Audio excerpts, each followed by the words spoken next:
तो क्या सच में नंबर्स हमारी लाइफ को रेगुलेट करते हैं? बिल्कुल, देखिए नंबर्स हर जगह हैं। आपके बॉडी टेम्परेचर से लेके आपकी शरीर की हड्डियाँ, हर चीज़ जो है एक नंबर है। अगर उसमें थोड़ा-सा भी फेर-बदल होगा तो आपको अपने जीवन में या आपके स्वास्थ्य में भी उसका पता चल जाएगा। बट उनका date of birth to 11 may be 20 ऐसे रहता है। उस केस में क्या उनकी लाइफ सेम रहती है बिकॉज ऑफ मुलांग सेम है या फिर डिफरेंट है? बिल्कुल अलग, बिल्कुल अलग। देखिए जो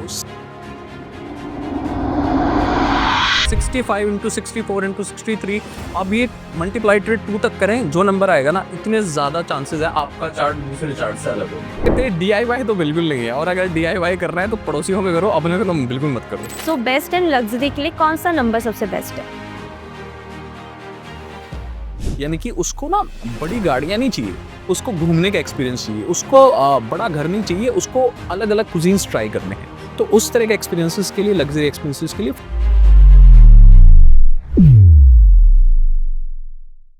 hello and welcome to KZ talks. मैं हूँ आपके साथ यामिनी तोमर और आई हूँ एक नए एपिसोड को लेकर। आज मेरे साथ बहुत ही ज़्यादा स्पेशल गेस्ट जुड़े हैं जिनका नाम है विशाल भारद्वाज, जो हमें डिजिट्स के खेल के बारे में बताएंगे क्योंकि एक न्यूमरोलॉजिस्ट है। इनसे मैं बहुत सारी बातें पूछने वाली हूँ जो कि हमारे करियर से बहुत ज़्यादा इंपॉर्टेंट हो सकती है। तो इस पॉडकास्ट को पूरा देखना और एंड तक आपको कुछ ना कुछ इन्फॉर्मेशन मिलती ही रहेगी। तो जुड़े रहिए इस पॉडकास्ट में मेरे साथ। हेलो विशाल जी, कैसे हैं आप? बहुत अच्छा है यामिनी, और thank you so much for inviting me on the कमाल ज़िंदगी। My pleasure sir. सो जैसे न्यूमरोलॉजी के बारे में आप हमें बताने वाला है, तो क्या सच में नंबर्स हमारी लाइफ को रेगुलेट करते हैं? बिल्कुल, देखिए नंबर्स हर जगह हैं। आपके बॉडी टेम्परेचर से लेके आपकी शरीर की हड्डियाँ, हर चीज़ जो है एक नंबर है। अगर उसमें थोड़ा-सा भी फेर-बदल होगा तो आपको अपने जीवन में या आपके स्वास्थ्य में भी उसका पता चल जाएगा। और same in terms of numerology ऐसे ही काम करता है। और शायद मेरा आना भी इसीलिए हुआ क्योंकि एज़ अ डेटा साइंटिस्ट मैं बहुत सारे नंबर से डील करता था यामिनी। और फिर मुझे लगा कि क्यों ना इसको देखा जाए कि ज़िंदगी में क्या इसका इम्पैक्ट है, और यही तो है न्यूमरोलॉजी। ओके। एंड जैसे न्यूमरोलॉजी में हम अपनी लाइफ में कैसे न्यूमरोलॉजी को यूज कर सकते हैं? ठीक है, बहुत अच्छा सवाल है। देखिए न्यूमरोलॉजी कोई जादू नहीं है यामिनी, ये कोई ऐसी चीज़ नहीं, ये कोई गोली नहीं कि जिसे आप खाओ और फटाक से ठीक हो जाओ। ये एक गाइडेंस है, और ये आपका जो भी आपका मेंटर होगा वो आपका चार्ट देख के आपको बता सकता है कि किस तरह की चीज़ें कब करने से आपके एफर्ट्स को दुगना रिज़ल्ट मिलेगा। किन चीज़ों से आपकी रिज़ल्ट रुका हुआ है, एफर्ट्स तो आप पूरे डाल रहे हो, पर ऐसा तो नहीं है कि आप शायद दीवार पे धक्का दे रहे हो, और कितना भी धक्का देते रहो, कितने भी एफर्ट डालते रहो, वो नहीं हिलने वाली। तो ये आपको एक न्यूमरोलॉजिस्ट अच्छा बता सकता है। अभी आपने बताया कि हमें टाइम पता चल जाता है, जैसे एस्ट्रोलॉजी में हमें दशा पता चल जाती है, तो क्या न्यूमरोलॉजी में भी ऐसा पॉसिबल है? बिल्कुल, और ये बहुत बड़ा मिथ है, या शायद मुझे लगता है कि सोशल मीडिया पे इसके बारे में बहुत ज़्यादा जानकारी नहीं है। इसलिए लोगों को लगता है कि न्यूमरोलॉजी एक्यूरेट प्रेडिक्शंस करने की कैपेबल नहीं है, लेकिन ऐसा नहीं है। जिस प्रकार एस्ट्रोलॉजी में दशाएँ होती हैं, न्यूमरोलॉजी में उन्हें इवेंट नंबर्स कहते हैं। वो हर दिन का बदलता है, यानी कि आज कुछ और, कल कुछ और, आज दिन में भी, आज के समय 1 सेकंड के बाद भी वो बदलेगा। जबकि एस्ट्रोलॉजी में हर सेकंड नहीं बदल रहा, लेकिन न्यूमरोलॉजी में हर सेकंड भी बदल रहा है। इतनी एक्यूरेसी हो सकती है प्रेडिक्शंस को लेके यामिनी। ओके।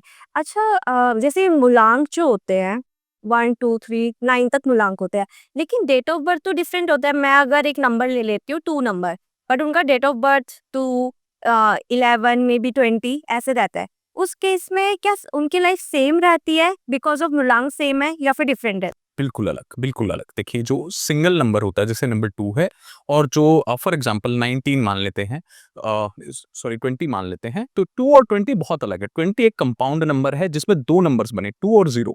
2 खाली सिंगल नंबर है, ये दोनों की एक बेसिक जेनेटिक्स सेम होगा, लेकिन they are both very different. जैसे कि फिश जो है उसका जेनेटिक्स वैसा ही है जैसा व्हेल का, लेकिन both are very different. Even if they both are fishes, they are very different. Same way total अगर सेम आ रहा है लेकिन अलग-अलग नंबरों से बन के आ रहा है, तो it's a very different thing. और चार्ट में तो 65 से ज़्यादा नंबर होते हैं यामिनी। मैं कह के परेशान हो जाऊँगा सारी ऑडियंसेस को कि आप सिर्फ एक नंबर देख के आप अपनी ज़िंदगी नहीं बदल सकते हो। उसमें आप बहुत सारे परम्यूटेशन, बहुत सारी कॉम्बिनेशंस लगाते हो, तब जाके आपका चार्ट सबसे अलग बनेगा। 65 इंटू 64 इंटू 63, अब ये मल्टीप्लाइड 2 तक करें, जो नंबर आएगा ना, इतने ज़्यादा चांसेस है आपका चार्ट दूसरे चार्ट से अलग होने के। ओके, तो मतलब बिल्कुल डिफरेंट। बिल्कुल डिफरेंट, बिल्कुल डिफरेंट। हम एक केस स्टडी ले लेते हैं जैसे कि 4 मूलांक की। तो आप उसमें मुझे थोड़ा-सा बताइए कि कैसे-कैसे होता है 4, 13 एंड 22? हाँ, 4 हो गया, 13 हो गया, 22 सारे नंबर अलग। नंबर 4 जो है एक कोर नंबर है। उसके बाद बात करते हैं नंबर 13 की, एक कार्मिक नंबर है। कार्मिक नंबर का मतलब है यामिनी वो नंबर जो पास्ट लाइफ के कर्मों के कारण आया है और इस ज़िंदगी में कुछ आपको सिखाना चाहता है। तो जब एक कार्मिक नंबर आपकी लाइफ में आ गया तो ये समझ लीजिए कि ये आपके लिए एक लेसन लेके आ गया। लेसन सीख लोगे तो रिवॉर्ड मिल जाएगा, नहीं सीखे तो पहले लगेगा चांटा यूनिवर्स का, और उसके बाद सीखना तो फिर भी पड़ेगा ही। उसके बाद बात करते हैं 22 की, तो ये मास्टर नंबर है। डबल 2 आ गया है, यानी कि स्टार्टिंग विद 2 एंडिंग विद 2। तो ये जो नंबर है हाईएस्ट एनर्जेटिक नंबर है। ये इतना ज़्यादा एनर्जेटिक नंबर है कि अपॉर्चुनिटीज़ इतनी सारी दे देगा, लेकिन पिक सही नहीं कर पाओगे। सब कुछ उठाने की कोशिश करोगे, ये भी कर लूँ, ये भी कर लूँ, ये भी कर लूँ, यही गड़बड़ हो जाएगी आपसे। फिर 31 की बात करें तो देखो 1-3 का कॉम्बिनेशन कार्मिक है, 3-1 का कॉम्बिनेशन कार्मिक नहीं है। देखो कितना ये अलग चीज़ है ना, क्योंकि 1 जब यानी कि आपका बल जब नंबर 3 यानी बुद्धि को लीड करेगा, बल अगर बुद्धि को लीड करेगा तो कार्मिक है, वो अच्छी चीज़ नहीं है। बुद्धि जब बल को लीड करेगी, यानी कि 3 जब 1 को लीड करेगा, it is a good number, it's a very beautiful number. और ये जो इतना सा भी चेंजेस है ना, ये आपका पूरा चार्ट बदल देते हैं। Oh my God! मतलब बहुत ज़्यादा इसमें चेंजेस आ हाँ, मुझे लगता है डीआईवाई तो बिल्कुल नहीं है, और अगर डीआईवाई करना है तो पड़ोसियों में करो, अपने में तो बिल्कुल मत करो। ओके। सो 1 टू 9 तक जो मूलांक होते हैं, उसमें से करियर में उन्हें क्या नहीं करना चाहिए? तो स्टार्ट विद नंबर 1। हाँ, बहुत अच्छा सवाल है, और देखिए हमें बात करनी पड़ेगी इसके बारे में, क्योंकि गलतियाँ वहीं होती हैं। जब आप वो करने की कोशिश कर रहे हो जो आपका चार्ट नहीं कह रहा, तो ब्लंडर होने के चांसेस बहुत ज़्यादा हैं। शुरुआत कर लेते हैं, मुझे लगता है नंबर 1 से ना, सबसे आगे ही रहते हैं। देखिए नंबर 1 की अगर बात करते हैं यामिनी, तो नंबर 1 को जो नहीं करना है वो ये है कि अपने सीनियर के साथ कॉम्पिटिशन नहीं लगाना है। वो करते क्या है, वो बेटर टू बेटर करने की कोशिश करेंगे। फॉर एग्ज़ाम्पल आपका बॉस है, आप उसके सामने दिखा रहे हैं कि मैं कितना अच्छा कर सकता हूँ। बेशक आपका बॉस है, थोड़े दिनों में आपसे जेलस हो जाएगा, क्योंकि कॉम्पिटिटिव फील करेगा। फिर उसको लगेगा कि या तो मैं रहूँगा या ये नंबर 1 वाला रहेगा, और फिर वो आपको वहाँ से हटाने की कोशिश करेगा। नंबर 1 के साथ गड़बड़ यही होती है कि वो ना चाहते हुए भी अपना कॉम्पिटिशन पैदा कर लेते हैं यामिनी, और वो कॉम्पिटिशन उनकी सबसे बड़ी जड़ बनेगी। उन्हें करना क्या है कि जब भी कुछ कर रहे हैं, अपना सारा का सारा क्रेडिट किसे दे दें? अपने सीनियर को। ओके। करा आपने है, बस ये बोल दो, अरे सर आपकी वजह से हुआ। इतना एक शब्द कहना, और ये इनके मुँह से निकलता नहीं है जल्दी से। अच्छा। इनको ये कहने में मज़ा आता है, सर देखा मैंने करके दिखा दिया आपको। और ये जैसे बोलेंगे एक कॉम्पिटिशन आ जाएगा, और यही आपके करियर को नीचे लेके जाएगा। नंबर 2। नंबर 2 ऐसा नंबर है कि इसको हमेशा ना एक लीड की ज़रूरत होती है। मतलब इसको कोई एक बार ये बता दे कि जाना कहाँ है, फिर तो इससे ज़्यादा अच्छा रास्ता बनाने वाला कोई नहीं है। लेकिन ये कोशिश क्या करते हैं कि इमोशंस को अपने बीच में ले आते हैं कि मैं तो खुद कर लूँ ना, मैं तो खुद कर सकता हूँ, या किसी ने कुछ बोल दिया, थोड़ी-सी भी बात दिल पे लेके बैठ गए। आज सर ने जो है पूरी टीम को डाँटा है, पूरी टीम मज़े से पिज़्ज़ा खा रही है अब, लेकिन इनको क्या लग रहा है कि सारी बातें शायद मेरे लिए ही कही गई थी, और अब जो है इन्होंने सोच लिया है कि नहीं अब छोड़ दूँगा कंपनी। हुँ। या किसी दोस्त ने बोल दिया, "अरे यार यहाँ तो बॉस जो है बड़ा परेशान करता है।" वो जो दूसरा दोस्त है वो तो रहेगा 10 साल ही, आप नौकरी छोड़ के चले जाओगे और परेशान होते रहोगे। ओके, मतलब दिल पे ले लेते हैं। दिल पे ले लेंगे, इमोशंस नहीं लगाने। नंबर 2 जॉब में या बिज़नेस में इमोशंस यूज़ मत करो। नंबर 3। नंबर 3 बहुत स्पेशल नंबर है देखो। नंबर 3 को ना क्रिएटिविटी पसंद है, यानी कि इसको पसंद है स्पॉटलाइट में आना। इसको पसंद है कि इसे एक स्टेज मिल जाए, जहाँ ये बता पाए, सिखा पाए। लेकिन गड़बड़ कहाँ करते हैं कि आउटशाइन कर देते हैं कई बार खुद को ही। यानी कि सबसे आगे, यानी कि दूसरी जो भी आस-पास के लोग हैं, उनसे बेहतर करने की कोशिश, वो परफेक्शन लाने की कोशिश, ये इनको परेशान करेगी। तो हमेशा कोशिश करनी है कि हम्बल बने रहें। ऐसा ना हो जाए कि नंबर 3 ने आपको जो बोलने की ताकत दी, जो स्टेज पे जो कॉन्फिडेंस दिया, उसके कारण दूसरों को थोड़ा छोटा समझने लग जाओ, यहाँ गड़बड़ कर जाओगे फिर। जी। नंबर 4। नंबर 4 ऐसा नंबर है, देखिए ये स्क्रैच से चीज़ें बनाना जानता है यामिनी। इसको पता है कि कोई ऑर्गेनाइज़ेशन या कोई स्टार्टअप नीचे से कैसे शुरू किया जाता है। ये इसकी स्ट्रेंथ है कि इसको पता है कि कहाँ से चीज़ें शुरू करें, लेकिन ये पेशेंस कई बार खो जाते हैं। क्योंकि देखिए जो ये कर रहे हैं ना, वो कोई और नहीं कर सकता। Building the from the scratch सबके बस की बात है नहीं यामिनी। लेकिन उसमें क्या लगता है, पेशेंस। क्योंकि अगर आपको लगा कि नहीं शायद अब नहीं कर पाऊँगा, अरे हो तो गया, मैंने कर दिया जितना करना था, और फिर ये अड़ियल हो जाते हैं। जैसे फॉर एग्ज़ाम्पल है, किसी ने ये बोल दिया, "अरे यार 4 महीने हो गए, ये तो हुआ तो है नहीं, अब नहीं करेंगे।" अब अड़ियल हो जाएँगे। अड़ियलपना जो है, वो छोड़ देना अड़ियलपने में कि नहीं अब मैं भी नहीं कर रहा। ये जो चीज़ है ये इनके लिए सही नहीं है। पेशेंस रखो नंबर 4। अगर आप पेशेंस रखोगे, काम भी पूरा होगा, सक्सेस मुझे लगता है इससे ज़्यादा कोई नंबर नहीं दिखेगा फिर। नंबर 4 सबसे ज़्यादा नंबर सक्सेस। सबसे ज़्यादा सक्सेस, लेकिन पेशेंस चाहिए यामिनी। नंबर 5। नंबर 5 देखिए बहुत अच्छा नेटवर्किंग का नंबर है। ये ऐसा नंबर है कि चोरों में बैठे तो चोरों जैसी बातें कर ले, और अगर साधुओं में बैठे तो साधुओं जैसी। इसको ना आप कभी अलग कर ही नहीं सकते। ये बिल्कुल अडैप्टेबल है, ये कहीं भी एडजस्ट हो जाता है। इसके लिए बातों से काम कराना या नेटवर्क से काम कराना ना बहुत आसान है। लेकिन इसकी समस्या क्या है, ये एक जगह अपना दिमाग लगाता नहीं है। कभी इसे ये करना है, कभी इसे वो करना है, कभी ये चाहिए, कुछ नया चाहिए रोज़। और जो ये नया चाहिए का रोज़ है ना, जॉब्स उसके लिए नहीं बनी है यामिनी।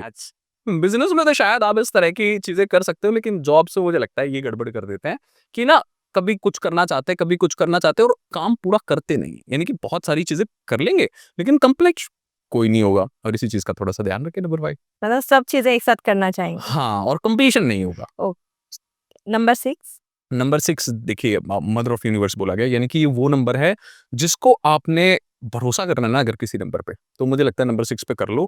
बिज़नेस में, जॉब में नंबर 6 से ज़्यादा भरोसेमंद आपको कोई नहीं मिलेगा। ये आपके लिए ऐसे काम करेंगे जैसे इनके खुद के परिवार का काम है। बिल्कुल वैसा कि जैसा परिवार को, लेकिन जब इतना ज़्यादा आप पर्सनल चीज़ें लेके करोगे, तो फिर छोटी-छोटी चीज़ें पर्सनली भी तो लोगे ना फिर, राइट। कि सर ने आज सबको कॉफ़ी दी, मुझे भूल गए शायद। और इतनी छोटी-सी चीज़ जो है, हो सकता है वो अनइंटेंशनली हुई हो, लेकिन इनको हर्ट कर जाएगी और फिर परेशान हो जाएँगी कि नहीं मेरा तो कोई ख़्याल नहीं रखता, मैं तो कर-कर के परेशान हूँ, मेरे को तो कोई थैंक यू ही नहीं बोल रहा है। That is something that they should be very careful about. Okay. Number 7 number 7 बहुत अच्छा नंबर है अंदर जाने के लिए, यानी कि ऐसा नंबर कि इसको कोई सब्जेक्ट दे दो, उसका एक्सपर्ट ही बन के निकलेगा ये। लेकिन इसको एक चीज़ पसंद नहीं है, छेड़-छाड़। यानी कि कोई आके पूछे, "कितना काम हुआ आपसे?" "अच्छा, ये हुआ नहीं पूरा? कब तक हो जाएगा? कितना कर लिया?" ये जो क्वेश्चन्स है ना, नंबर 7 से मत पूछो, क्योंकि फिर तो जो है, ये हाथ जोड़ के कह देगा, "मैं नहीं कर रहा, मुझसे कुछ नहीं होता।" नंबर 7 को चाहिए एकांत। जब तक उसे वो पर्सनल स्पेस देते रहोगे ना, ये बहुत अच्छा नंबर है in terms of subject matter experts. इनसे अच्छे एक्सपर्ट मैंने यामिनी कभी किसी के चार्ट में नहीं देखा। ये नंबर जिस चीज़ में घुसता है ना, उसके अंत तक पहुँच जाता है। तो इसलिए मुझे ये नंबर स्पेशली बहुत फेवरेट है मेरा। बस ये है कि इनको थोड़ा पर्सनल स्पेस चाहिए। नंबर 8 नंबर 8 बहुत बड़ा सोचने वाला। एक ऐसा नंबर जिसको ऑर्डिनरी चीज़ें पसंद नहीं, जिसको ना जो भी चीज़ चाहिए, फॉर एग्ज़ाम्पल कोई फ्रेशर भी है ना, तो वो आज ये नहीं सोच रहा कि जूनियर से सीनियर फिर मैनेजर फिर वो सीधा सीईओ, जूनियर से सीधा सीईओ के सपने, मतलब बहुत बड़ा सोचने वाला। और इसके सपनों को जब तक आप नरिशमेंट नहीं दोगे, जब तक कोई ऐसी इसको एनवायरनमेंट नहीं मिलेगा, कोई कंपनी ऐसी नहीं मिलेगी यामिनी जहाँ पे जो ये कह पाए कि तुम जो बड़ा सोच रहे हो ना, it's a good thing, okay. तब तक ये आगे नहीं बढ़ेगा। अगर आप इसको कहेंगे नहीं, नहीं अपनी औकात जितना सोच, फिर ये आगे नहीं जा सकता। मतलब एप्रिसिएशन चाहिए। हाँ, एप्रिसिएशन चाहिए, सपोर्ट चाहिए, एक सेफ्टी नेट चाहिए कि भैया तू खेल, तू ले रिस्क जितना तुझे लेना है, तू पहुँचेगा आगे। ये चीज़ कर दो आप, अगर आप नंबर 8 के साथ काम पे कर रहे हो, एक्स्ट्राऑर्डिनरी नंबर है, कहीं का कहीं पहुँचा देगा। ओके। नंबर 9 हाँ, आखिरी नंबर है, लेकिन मुझे लगता है कि स्पेशल नंबर है। उसका कारण ये है कि एक तो ये प्रोटेक्टिव बहुत है, अपने आस-पास वाले लोगों के लिए। दूसरा अकेला जीतना नहीं चाहता। ये क्या कहता है कि मैं तो जीतूँ, लेकिन सब कुछ मेरे साथ जीतें। दूसरी चीज़ कि दूसरों के जो लफड़े होते हैं ना, उनमें टाँग घुसाने की बुरी आदत हो जाती है। कि फॉर एग्ज़ाम्पल है एक सीनियर है जो एक जूनियर को परेशान कर रहा है। दोनों का इनसे नंबर 9 से कोई लेना-देना नहीं है, लेकिन अब जो है ये बीच में घुस जाएँगे कि आप क्यों परेशान कर रहे हो? आपको ऐसा नहीं करना चाहिए। अब जूनियर तो पता नहीं इनको एप्रिशिएशन करे ना करे, सीनियर ज़रूर इनको बोलेगा कि अच्छा, तुम हो मेरे एनिमी, तुम करना चाहते हो इसको प्रोटेक्ट। हुँ। तो ये इस तरीके से दूसरों की लड़ाइयाँ अपने सिर पे ले लेते हैं। बुरी बात नहीं है, लेकिन हाँ, इनके करियर के लिए अच्छा भी नहीं है। तो इस चीज़ का थोड़ा-सा ध्यान रखें कि दूसरों की लड़ाइयाँ अपने घर ना ले आओ यार। सही बात है। अच्छा अभी आपने बहुत अच्छे से बताया 1 टू 9 लेकिन जो 8 नंबर है इसको हमेशा स्ट्रगल से क्यों रिलेट करते हैं? हाँ, बहुत बहुत सही क्वेश्चन है यामिनी। देखो स्ट्रगल से इसलिए रिलेट किया जाता है, छोटा नहीं सोच रहा। फॉर एग्ज़ाम्पल है कि अगर इसके पास आज मारुति 800 है ना, तो उसके बाद ये होंडा सिटी के बारे में नहीं सोच रहा, ये सोच रहा है रोल्स रॉयस के बारे में। तो जो वो गैप है ना, मतलब reality versus expectations from life, वो बहुत बड़ा है, बहुत लंबा सोचा हुआ है और उस सोच के कारण ना उतनी मेहनत भी करनी पड़ेगी। सही। तो दूसरों को ऐसा दिखेगा कि बहुत स्ट्रगल कर रहा है, लेकिन ये नहीं दिखेगा कि कितना बड़ा सोच रहा है। छोटा सोच लिए तो स्ट्रगल कम हो जाएगी, लेकिन फिर नंबर 8 नहीं रहेगा ना, ऑर्डिनरीली जीना चाहता है ना। राइट। अच्छा इसी से मेरे पास एक क्वेश्चन आया अगर नंबर 8 मूलांक है और डेस्टिनी नंबर इज़ 2 तो उस केस में क्या होगा? देखिए कॉम्बिनेशंस हमेशा और ये मैं सारे व्यूअर्स को बताना चाहता हूँ। जब मैं एक न्यूमरोलॉजिस्ट की तरह एक चार्ट देखता हूँ, तो मैं सिर्फ 1 या 2 नंबर नहीं देख रहा, मैं 65 से ज़्यादा नंबर्स देख रहा हूँ।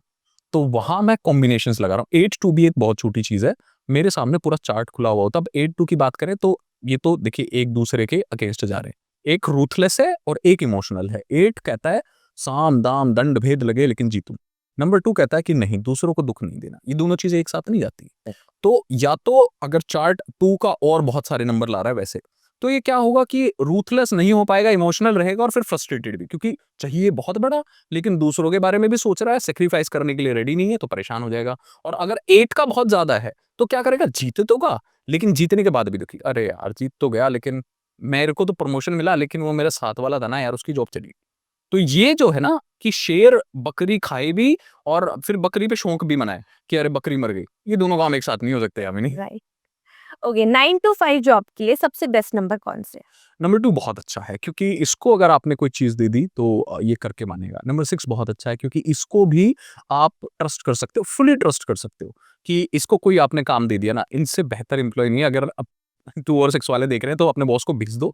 मुझे नहीं लगता कि उनको ये जानना बहुत ज़रूरी है कि आपसे ज़्यादा लॉयल उन्हें कोई नहीं मिलने वाला। ओके, एंड बिजनेस के लिए सबसे बेस्ट नंबर? 18। कारण क्या है कि 8 जो है बहुत बड़ा सोचता है, रिस्क ले सकता है, किसी भी हद तक रिस्क लेने की ताकत रखता है और यही 8 की खूबसूरती है। और जबकि 1 ये चाहता है कि मुझसे आगे कोई ना हो, मुझसे बेहतर कोई ना हो, अपने फील्ड का टॉप बेस्ट लीड। तो उन दोनों क्वालिटी के कारण 1 और 8 सबसे अच्छे हैं बिज़नेस के लिए। ओके। अच्छा, मोबाइल नंबर तो सबके लिए बहुत इंपॉर्टेंट होता है। तो ऐसा कौन-सा रिपिटिशन ऑफ नंबर है हमें अवॉइड करना चाहिए अपने मोबाइल नंबर में? देखिए, अब थोड़ा-सा इस चीज़ में कंट्रोवर्सी यहाँ पे है यामिनी कि आप क्या करते हैं? फॉर एग्ज़ाम्पल है, आप जॉब करते हैं, जॉब में किस तरह की जॉब है या बिज़नेस करते हैं, किस तरह का बिज़नेस करते हैं, उस हिसाब से नंबर दिए जाते हैं। ओके। तो और वो भी बाकी चार्ट देख के, खाली भाग्यांक देख के कभी नंबर्स आपके हम नहीं देते, क्योंकि ये तो जो है एक आप समझिए कि गेस वर्क है। तो अगर फॉर एग्ज़ाम्पल है आपका बिज़नेस रिलेटेड है वीनस से, तो आप 6 को लेके आए अपने मोबाइल नंबर में, बिज़नेस मोबाइल नंबर में। वहीं अगर आप जो है बोलते हैं मेरी तरह या आपकी तरह और स्टेज पे आते हैं तो नंबर 3 को आप लेके आइए। तो इस प्रकार से आपका जो भी एक्सपर्ट होता है वो आपका पूरा चार्ट देख के आपका मोबाइल नंबर डिसाइड करवाता है। बहुत सारे सेलिब्रिटीज़ ने अपने नेम को चेंज किया है, डबल एन, डबल आई ऐसे लगा देते हैं। हुँ, हुँ। तो क्या ये काम करता है? देखिए, काम तो करते हो आप, हुँ। ये करते हैं मदद। अच्छा। ये जो चीज़ है, ये कैटलिस्ट की तरह है, यानी कि आपकी रिएक्शन में आना है, इसने आपकी प्रोसेस को तेज़ कर देना है, जो काम 10 साल में होना था, वो 2 साल में या 1.5 साल में कर देना है और फिर निकल जाना है। इतना काम है न्यूमरोलॉजी का। न्यूमरोलॉजी आपको बिठा के नहीं खिला सकती, ये बात आप समझ लीजिए। ओके, मतलब काम तो खुद ही काम खुद करना है, ये आपकी मदद करती है, गाइड करती है। और अब जैसे नेम रखते हैं, बच्चों का नाम रखते हैं, हमें शॉर्ट रखना चाहिए, लेंथी नाम रखना चाहिए? ये भी बहुत अच्छा क्वेश्चन है। देखिए, नाम जो है बहुत सब जैसा मैंने कहा 65 से ज़्यादा होते हैं बच्चों की चार्ट में नाम। और मैंने ये भी चीज़ देखी है कि जो साउथ इंडियन लोग होते हैं, वो मिडल नेम इंट्रोड्यूस करते हैं, स्पेशली फादर का या ग्रैंडफादर का नेम यूज़ करते हैं। राइट। बहुत अच्छी चीज़ है। हम सबको वो अपनाना चाहिए। मैं कई बार एज़ अ रेमेडियल नाम चेंज ना करके मिडल नेम इंट्रोड्यूस करता हूँ। पिता का या दादा का नाम अगर उसमें आ जाए या इवन मदर का नाम भी, बहुत ही खूबसूरत चीज़ है। एक तो कहानी कितनी अच्छी बनती है कि कभी बच्चा बताए कि ये जो मिडल नेम है मेरी माँ का नाम है, मेरे पिताजी का नाम है। इससे खूबसूरत कोई बात नहीं, उसके लिए भी कि कितना प्राउड मोमेंट है। तो मुझे लगता है कि इंडिया को साउथ इंडिया से थोड़ा-सा ये चीज़ सीखनी चाहिए। थोड़ा-सा इंस्पिरेशन ले लेते हैं। सो बेस्ट एंड लग्ज़री के लिए कौन-सा नंबर सबसे बेस्ट है? देखिए 3-6 दोनों बहुत खूबसूरत है, 5 भी बहुत अच्छा है इन टर्म्स ऑफ खुली हुई लग्ज़री, यानी कि बंधन मुक्त, यानी कि उसको ना बड़ी गाड़ियाँ नहीं चाहिए, उसको घूमने का एक्सपीरियंस चाहिए, उसको बड़ा घर नहीं चाहिए, उसको अलग-अलग कुज़ीन्स ट्राई करने हैं। तो उस तरह के एक्सपीरियंसेस के लिए, लग्ज़री एक्सपीरियंसेस के लिए 5 भी बहुत अच्छा नंबर है। ओके, तो 3, 6 एंड 5। 365। अगर कोई पर्सन अपनी लाइफ में स्टक फील कर रहा है या फिर करियर में स्टक फील कर रहा है, तो उसे क्या करना चाहिए? एक अच्छा न्यूमरोलॉजिस्ट ढूँढ लो यामिनी, क्योंकि अगर खुद करने की कोशिश करोगे ना तो और गलती कर दोगे। मेरे पास कई बार ऐसे क्लाइंट्स आते हैं जिन्होंने नाम में मामा-चाचा ने थोड़ा बहुत सीख रखा है, उन्होंने बोल दिया ए ऐड कर दे, आई ऐड कर दे। वो क्यों कराते हैं ना, वो देखते हैं 2-4 नंबर्स। न्यूमरोलॉजी के 2-4 नंबर देखे कि भाई थोड़ा ये नंबर चेंज हो जाएगा, ये इसका बन जाएगा, उसका बन जाएगा। लेकिन जो नीचे इवन नंबर चल रहे हैं वो बदल ही नहीं रहे उससे। तो फिर फ़ायदा क्या है उसको ऐड करने का? तो आपको जो जब मेरे पास कोई इमीडिएट रिलीफ़ के लिए आता है तो मैं चेक करता हूँ इवेंट नंबर्स और उनके हिसाब से रेमेडीज़ देता हूँ। रेमेडीज़ काम करती हैं बिल्कुल बहुत अच्छे से। अगर रेमेडीज़ काम नहीं कर रही तो लास्ट ऑप्शन है नाम चेंज यामिनी, लेकिन वो फर्स्ट ऑप्शन नहीं है। ओके। एंड जैसे आपने बताया 5 नंबर, मैंने भी सुना है कि कम्युनिकेशन के लिए अच्छा नंबर है, बिज़नेस के लिए भी अच्छा नंबर है, बट उसको लाइफ पाथ मिल ही ना रहा हो, तो वो क्या करे? देखिए, उसका अगर नंबर 5 का है ना तो पहले तो लोगों से बात करना शुरू करें। वो जितना दुनिया देखेगा ना, जितना वर्ल्ड देखेगा, उतना ज़्यादा वो खूबसूरती से अपने ज़िंदगी को समझ पाएगा। जितनी लोगों के साथ कन्वर्सेशन नंबर 5 की होती है ना, तब वो समझ पाता है कि उसे चाहिए क्या। उसके एक्सपीरियंसेस ही उसकी असली विज़डम है। ये करो नंबर 5, जाओ, घूमो, शहर जाओ, गाँव जाओ, लोगों से मिलो। जितनी ज़्यादा बातें करोगे, उतना ज़्यादा क्लैरिटी लाइफ़ की मिल जाएगी आपको। अगर नंबर 1 को अपना लाइफ पाथ नहीं मिल रहा है, सो वो क्या करे? देखिए, नंबर 1 को अगर लाइफ पार्ट नहीं मिल रहा तो एक मेंटर चाहिए। एक ऐसा इंसान ढूँढो जिससे आप इंस्पायर होते हो, उसके नज़दीक रहो। जितना उसके नज़दीक रहोगे उसकी बात मानोगे। नंबर 1 एक राजा है, लेकिन राजा बनता कब है? एक असली सही मंत्री के साथ। जब तक आपका वो एक मेंटर आपके पास नहीं होगा ना, तब तक आप आगे नहीं जा सकते। तो एक मेंटर ढूँढ लो और बस उसकी स्टिक हो जाओ उसकी विज़डम पे। बहुत खूबसूरत हो जाएगा। नंबर 2 के लिए? नंबर 2 के लिए एक बहुत ज़रूरी है कि वो अपना एक इमोशनल सपोर्ट सिस्टम रखे। यानी कि जब वो गुस्सा हो रहा है या डर रहा है या कोई रिस्क लेने में परेशान हो रहा है, तो एक इमोशनल सपोर्ट सिस्टम का एक इंसान है या कुछ दोस्त ऐसे हैं, जो उसको बोल रहे हैं कि तू टेंशन मत ले, मैं हूँ। वो अगर आपके पास आ गया ना, तो आपकी ज़िंदगी सही है नंबर 2। नंबर 3 के लिए? नंबर 3 के लिए ऐसे लोग बहुत ज़रूरी हैं जो उन्हें मौका दें आगे बढ़ने का, स्टेज पे आने का। नंबर 3 जितना आगे जाता रहता है ना स्टेज पे यानी कि लाइट पे जहाँ तालियाँ बज रही हैं, ये तालियाँ इसकी जान है। ये तालियों से ही इसका जीवन चलता है नंबर 3 का। तालियों के लिए आप थोड़ा-सा स्टेज पे आना शुरू कर दो। नंबर 4 के लिए?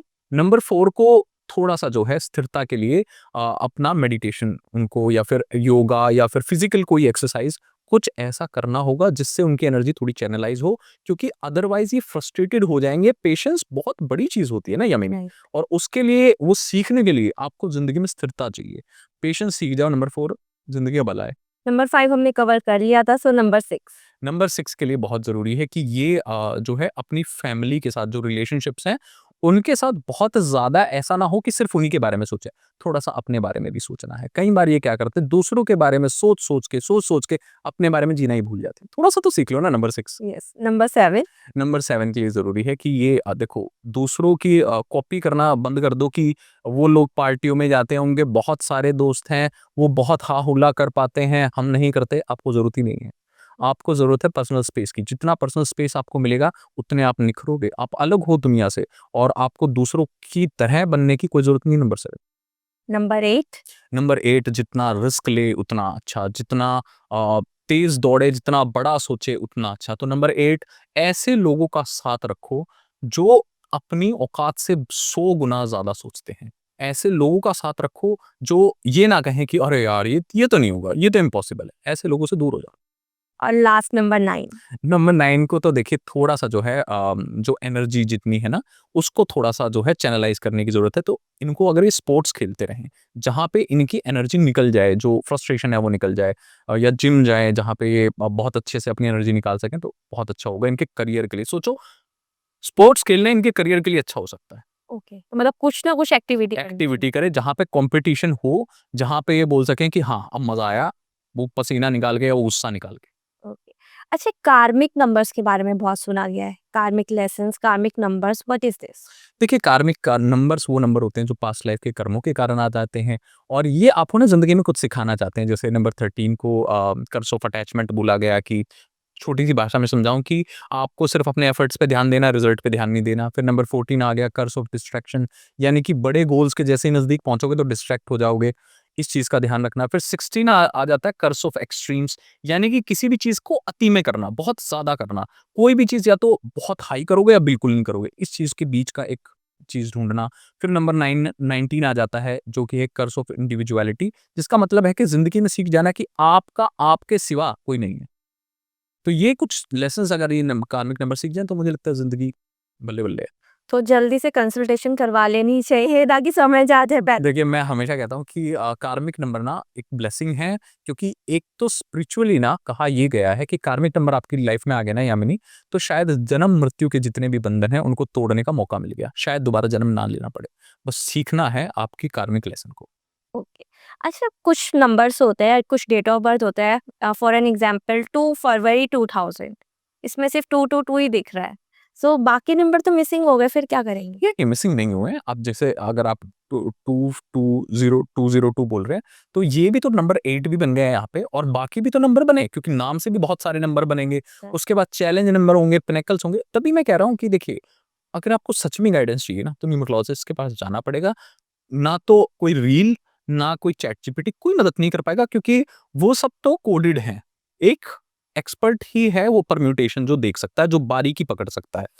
ह्यूमन माइंड की। हाँ, उसमें ह्यूमन माइंड की ज़रूरत है और उसके एक्सपीरियंस की ज़रूरत है कि कितना उसको एक्सपीरियंस है। सो मतलब किसी को डिसअपॉइंट होने की ज़रूरत नहीं है, हर नंबर में कुछ छुपा हुआ है। बहुत कुछ छुपा हुआ है, बहुत कुछ छुपा हुआ है। और जो न्यूमरोलॉजी में रेमेडीज़ भी होती होंगी आई बिलीव। सो जैसे स्ट्रगल कोई कर रहा है या फिर कोई भी अपने करियर में आगे बढ़ना चाहता है, तो क्या ये रेमेडीज़ बहुत ज़्यादा वर्क करती हैं या फिर हमें एस्ट्रोलॉजी पे भी जाना पड़ता है? देखिए मैंने astrology, numerology, vastu, palmistry, graphology आप सब्जेक्ट बोलिए मैंने सब पढ़ा है और अच्छे से मतलब कि पूरे कोर्सेज़ किए हैं। उसके बाद मैंने न्यूमरोलॉजी को चुना क्योंकि मैं ये समझ गया था कि सब्जेक्ट्स में नहीं है, एक्सपर्ट में है। मैंने ऐसे एक्सपर्ट्स देखे जिन्होंने सिर्फ़ एक सब्जेक्ट का एक पोर्शन पढ़ा है और इतने ज़्यादा अच्छे उसमें हो गए कि किसी की ज़रूरत नहीं फिर। तो आपको किसी चीज़ की पकड़ होनी चाहिए, सब्जेक्ट कोई भी हो, आप सिर्फ़ उसकी पकड़ रखते हैं तो आप ज़िंदगी में लोगों की मदद कर पाएँगे। अगर थोड़ा-थोड़ा, थोड़ा-थोड़ा सब जानते हैं उससे कोई फ़र्क नहीं पड़ता। ओके। एंड नंबर्स बहुत इंपॉर्टेंट होते हैं, हमारा भी कोई एक बेस्ट नंबर होता होगा, जैसे बेस्ट कलर होता है, तो उसके अकॉर्डिंग वो अपना टाइम डिसाइड करे, डेट डिसाइड करे, तो क्या ये वर्क करते हैं?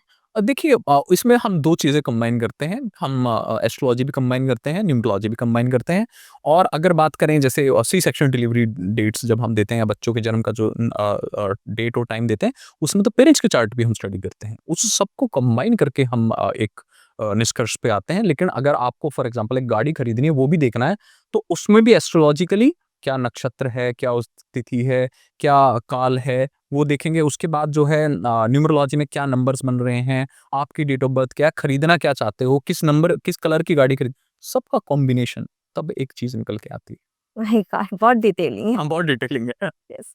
अच्छा विशाल मुझे ये बताइए कि आप इस फील्ड में कैसे आए?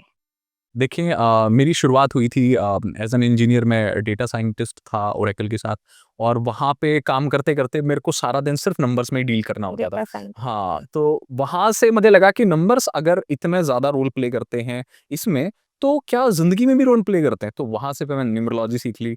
फिर मुझे लगा कि ऐसा तो नहीं ये दोनों सिर्फ़ साइकोलॉजिकली एक कोई गेम है। तो फिर साइकोलॉजी में मास्टर्स कर ली। फिर मैं पढ़ता चला गया, मैं आगे आता चला गया, लोगों का प्यार मिलता चला गया और मैं यहाँ हूँ।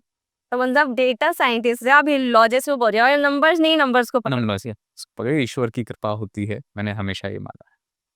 आपके एक्सपीरियंस के अकॉर्डिंग आज तक आपने कौन सी प्रॉब्लम को ज़्यादा फेस किया है? मेरे को सिर्फ करियर के बारे में जानना है कि ऐसे लोग जो कि करियर में बहुत ज़्यादा स्ट्रगल कर रहे हैं, कौन-सा ऐसा केस है? देखिए, बहुत सारे ऐसे केसेज़ हैं, जैसे कई बार तो बहुत जैसे अगर मीडिया लाइन्स में भी लोग होते हैं कि बहुत अच्छे कोई एक्टर है और लेकिन छोटे रोल्स मिल रहे हैं, बड़े रोल्स मिलते-मिलते लास्ट मोमेंट पे निकल जाते हैं। उन लोगों की जब मैंने मदद की ना, तो मुझे लगता है कि वो मेरे लिए सबसे ज़्यादा सैटिस्फाइंग था क्योंकि उनमें वो टैलेंट था और बड़ा फ्रस्ट्रेटिंग ही हो जाता है जब आप में प्रतिभा हो लेकिन आपको मौका ना मिले। राइट। तो वो जो चीज़ है न्यूमरोलॉजी आपकी बहुत मदद कर पाती है। बिज़नेस में भी मैंने जैसे 4 बिज़नेस ट्राई कर चुके हैं और नहीं हुआ, लेकिन इतने ज़्यादा टैलेंटेड हैं कि दूसरों की मदद उनकी सलाह लेके लोग पता नहीं कहाँ से कहाँ पहुँच गए, लेकिन अपना बिज़नेस ये नहीं कर पाए। उन लोगों की मुझे मदद करके मुझे लगा कि सच में इस सब्जेक्ट में कुछ है और यही कारण है यामिनी कि मैं यहाँ पे हूँ। ओके।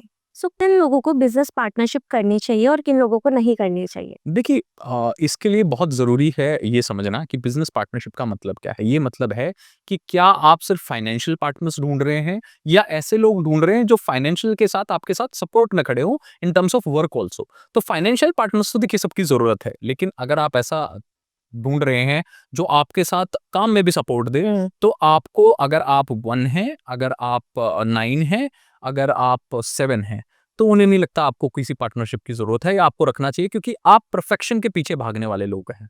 तो आपके साथ अगर कोई काम करेगा और उतनी परफेक्शन से नहीं करेगा, तो आपको उनका काम पसंद नहीं आएगा और पसंद नहीं आएगा तो फ्रस्ट्रेटेड हो जाओगे, लड़ लोगे उनसे।